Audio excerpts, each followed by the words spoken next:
It's definitely in the room.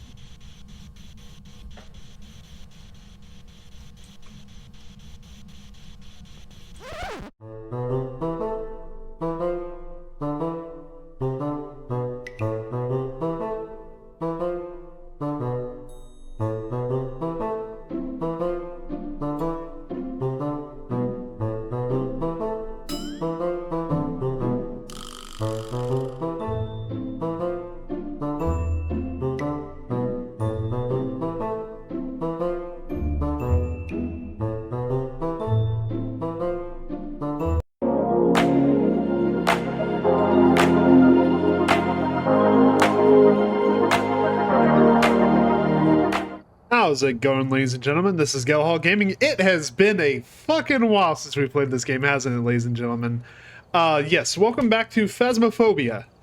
Now, we're going to be continuing the Beginner's Guide series, though I wasn't sure what I wanted to do as far as the Beginner's Guide series is concerned, until I realized that I've never done a series explaining the different ghost types.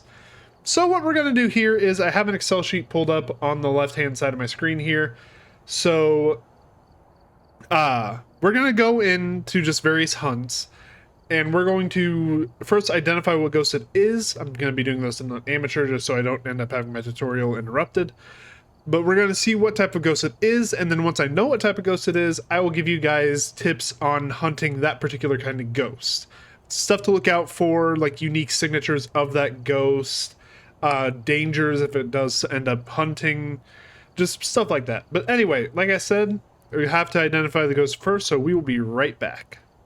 Well, ladies and gentlemen, of course the game decides to troll me like this. The first ghost that we get for the Beginner's Guide to Ghost Types is one of the hardest ones to identify at a glance, the Goryo. Now, if we go over to the journal over here, we can look at the Goryos entry here. Goryo passes through a dots projector using a video camera as the only way to see it. This is 100% true. You cannot see a Goryo in dots except through a camera. It doesn't matter if you're holding the camera or if you're like looking in it through a van.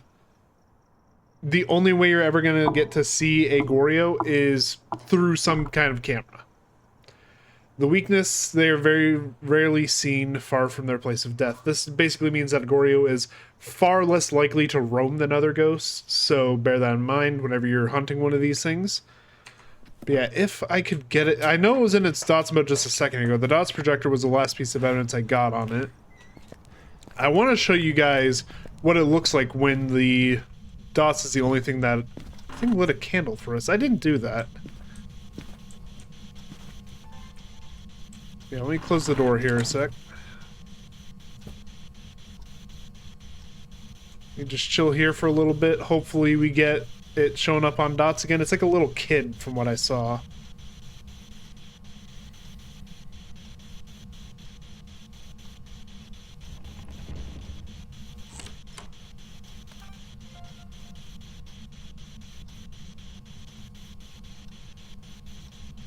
Never seen it rumble the door like that before. That's interesting.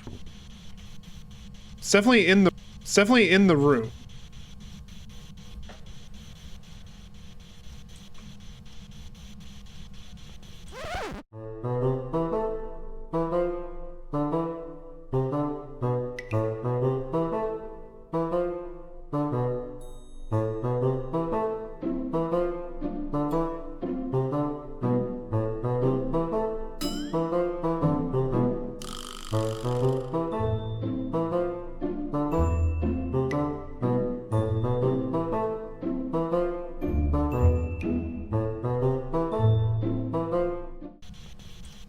Come on.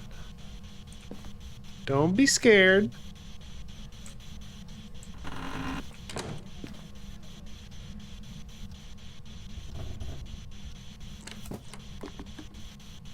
Yeah, it is doing a lot of interactions.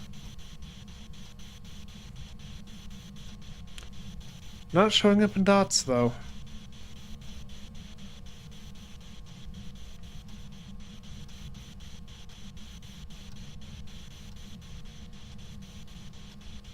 This is gonna drive me crazy.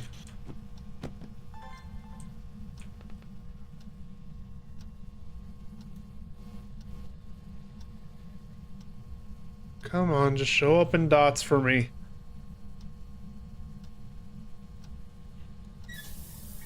It's in the room. That's the fucked up thing. Like, it's here. It just won't show up, and this is why Goryos suck to hunt.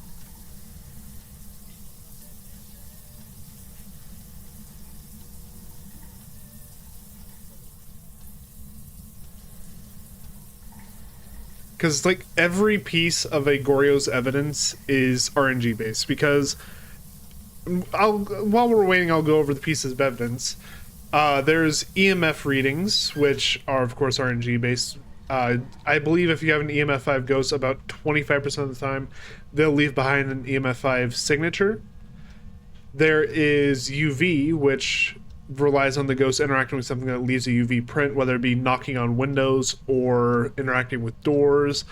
I've seen people be able to get UV off of light switches as well, though I don't want to say that's 100% confirmed one way or the other. Regardless, though. And then, of course, dots, which a dots ghost has a chance to enter what's called a dots phase, which is when they will actually be visible within a dots field. This phase lasts, I believe, a minute 30, and they can go into it. They can go into it randomly at any time. But the only way you're going to get to see them while they're in that phase is they blink in and out periodically while moving through a dots projector.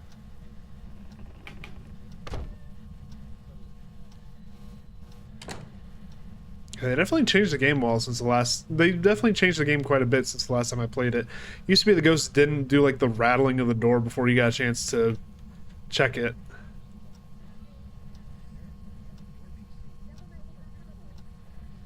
I think you guys are just gonna have to take my word on that aspect of Goryos, unfortunately. It sucks, because it's, like, one of the hardest ghosts to record for. And the only reason I'm getting out when I am is because, of course, we're getting a little low on sanity and I don't want the thing to hunt me. Actually, we're still okay. Yeah, it's just... Goryos are such an asshole when it comes to hunting them, just because every bit of them is related to RNG. But anyway, let's keep going on the whole... journal thing. As I mentioned before, their three pieces of evidence are EMF 05, ultraviolet, and dots projector. As far as unique traits, give me a sec while I pull this up. Because I know a lot about this game. I've played it for quite a while, but I always, before I say information in my videos, I always check Wiki just to be safe and give you guys good information, because I don't want to mislead you and have you die in random hunts.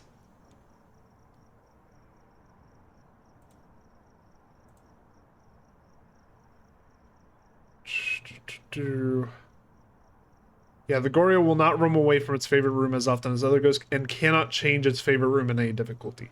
So Goryos are actually very handy in higher difficulties, because I believe from professional up, the ghost has a chance to change what their favorite room is.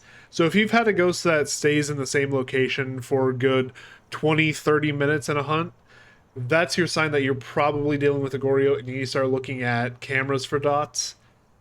Beyond that, though... Oh, that's the other thing. Goryos only enter their dots state if no players are in the same room as the ghost. And the dots silhouette is only visible through a video camera. It is very interesting, but it sucks. Another thing to note is Goryos, if you're playing on one of the limited evidence game modes, which is some of the higher difficulties like Nightmare, Goryos will always have dots as one of their pieces of evidence. If any extras are there, it'll either be UV or EMF 5, but they are always going to have dots. Like, even if you only get one piece of evidence, it will be dots. Beyond that, though, yeah, I believe that's just about everything, if I'm not mistaken. The only thing I will caution you on is if you're playing on any difficulties that have 0 pieces of evidence, like there are ways to do custom game modes where you don't get any piece of evidence, you have to determine it off of a ghost like unique traits. Goryo, near impossible. Because in order to identify a Goryo in a zero evidence game of Phasmophobia, you have to eliminate every other type of ghost based on their unique interaction, because Goryos only have unique interactions with pieces of evidence, as well as just like general ghost room. You can't be 100% sure because everything in this game is RNG. You can never be 100% sure on anything unless you have solid evidence. That's why the higher difficulty game modes make it so that you have less pieces of evidence. But in general, if you've gone 20-30 minutes without the ghost room changing, you're probably dealing with a Goryo. Beyond that, I believe that's all the info I really have on Goryos. But yeah, just to demonstrate that I am correct on my assumption, I did get all 3 pieces of evidence, so we just want to make sure. I also did get some video clips. So we're going to get a little cash kickback from this. Yeah, like I said, Goryos assholes. They really are. That's all I can say about them. It's really just a it's just an RNG fest when you get these guys. That's all I can really say about them. As far as for when you've actually successfully hunted them, of course, every successful hunt you have, if you don't have it already, you get the unique trophy associated with that ghost. The Goryos skull looks like this. Of course, it's referencing the dots projector itself. As far as strategies for hunting a Goryo, don't call things super... Like, there will be times, and this is especially a situation we want to look out for, if you have EMF 5 and UV, and you just can't seem to get the last piece of evidence, I call these the asshole quartet. Myling is the least offensive of the bunch. If I remember correctly, yeah, they are just ghostwriting, so... If you see the ghost throw a book instead of writing in it, it's not a Myling. Obakes are interesting because their unique piece of evidence, if I remember correctly, is ghost orbs. So it's easy to determine if you have an Obake, but like finding an Obake using just this, which also I believe... Yeah, I guess Mimic would be a possibility with that. Never mind. That's right, it's like Hantu and Onryo that are the 2 that could be a Mimic if you get them. But anyway... Ghost orbs are easy to get with an Obake. However, Obakes are very stingy with their other pieces of evidence. They don't give out EMF 5s and UV traces that often. So that's another one where if you're getting ghost orbs but you aren't sure about the other 2, you might be dealing with an Obake. As far as Djinns are concerned, I believe their unique piece of evidence is freezing temps. So obviously enough, check the room you're in. If it's freezing, it's a Djinn instead. If you can't get anything, if you cannot get any of these last 5 pieces, which if you already have EMF 5 and UV, you can go ahead and disregard, I believe it's, yeah, Spirit Box. If you have EMF 5 UV, there are no ghosts in the game that require Spirit Box and those 2, so you can immediately take it off the board. Which is actually very nice, because... Excuse me. Spirit Box is one of the more annoying things to get. But regardless, if you can't get any of these 4 immediately off the bat, go to the van, put down a camera in the room, go to the van, just watch it for like 5 minutes. Chances are Goryo's gonna show up. It is so hard to get Goryo dots because you cannot be in the same room as it when it activates its dots mode. And it's a very limited range that it will wander between. So you have to like kind of camp outside if you want to see it in person.